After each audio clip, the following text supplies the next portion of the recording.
The hardest part about addiction for me was being in a position where my life was a complete disaster, and I wholeheartedly wanted to stop using, but I had absolutely no control to stop the show. I actually got to a point towards the end where I accepted my fate as prison and eventually dead.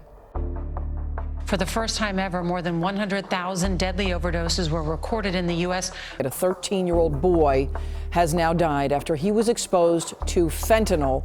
Local law enforcement is bracing for the problems that could come with legalized marijuana. Federal law still classifies marijuana as an illegal controlled substance on par with heroin. Experts are now calling vaping an epidemic. Teens are being hospitalized with lifelong injuries, all because they're inhaling too much, too often. Many students are using prescription drugs to try to gain an advantage studying. Underage drinking is a problem nationwide.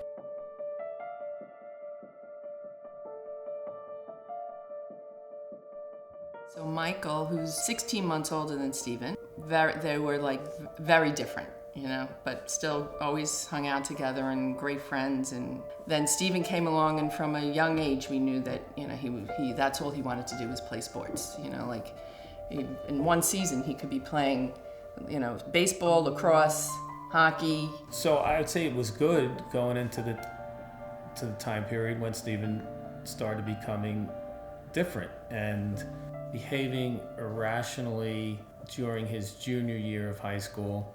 And when he started smoking pot and then using opioids, his grades in school went down and his whole attitude changed, and he was defiant and didn't think we had any right to tell him what to do. And I remember him just screaming at my parents, and they would just get into these huge fights, and he was, you know, partially in denial that he was having a problem. So Steven got kicked off of his suffering hockey team, which made him refuse to go to school. So what's he gonna do after school? Where his whole life, that's all he did was after school play sports. So now again, here he is. So who does he starts finding kids to hang out with what are they doing at 2:15? They're just going to get high somewhere, and, you know, because he wasn't the kid who was coming home and reading. And I remember he punched a hole in his bedroom wall at one point, out of the anger of my parents trying to help him and him saying that. It just felt like it was spiraling out of control at that point. I came home from school, and apparently there had been some kind of fight between Steven and my parents, and he had slammed the door on his way out, and so our side door's glass was shattered. And he just kind of laughed and thought the whole thing was hilarious and showed us a bunch of money that he had, and then just walked out of the house. And so you could just tell that he was in a completely different mindset, that it wasn't the same person that we grew up with. Then later on, it became less of anger and more just like he was out of it, and like I couldn't communicate with him, and it was that was scary in its own way. Like I felt like he wasn't there. I think if you would have known Steve during that time, you would have thought he was a terrible person. And like now I've gotten used to when someone's judging someone, like, you know, he stays home all the time, he just drinks alone, like he's a loser, that type of stuff. Like it gives you perspective to never think like that anymore. Doesn't seem that it should have happened to Steve. Like had a great life growing up, great support from his parents. Like we were always there for him, but it's just like it can happen to anyone. Everywhere he went, I went with him. He went to a treatment facility in California. I went out there with him.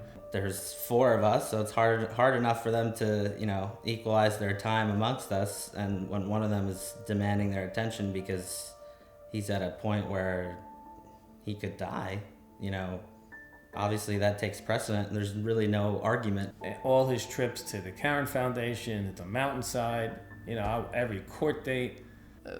Kids or adults who don't have the support, you know, they just can, you know, either they're overdosing or they're living in the streets, and, you know, and then their life never gets on track.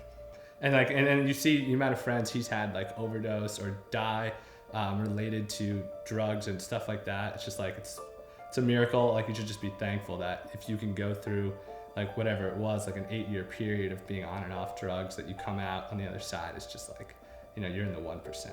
looking back on it, he needed our support. That was the only way that he was going to be able to get through this.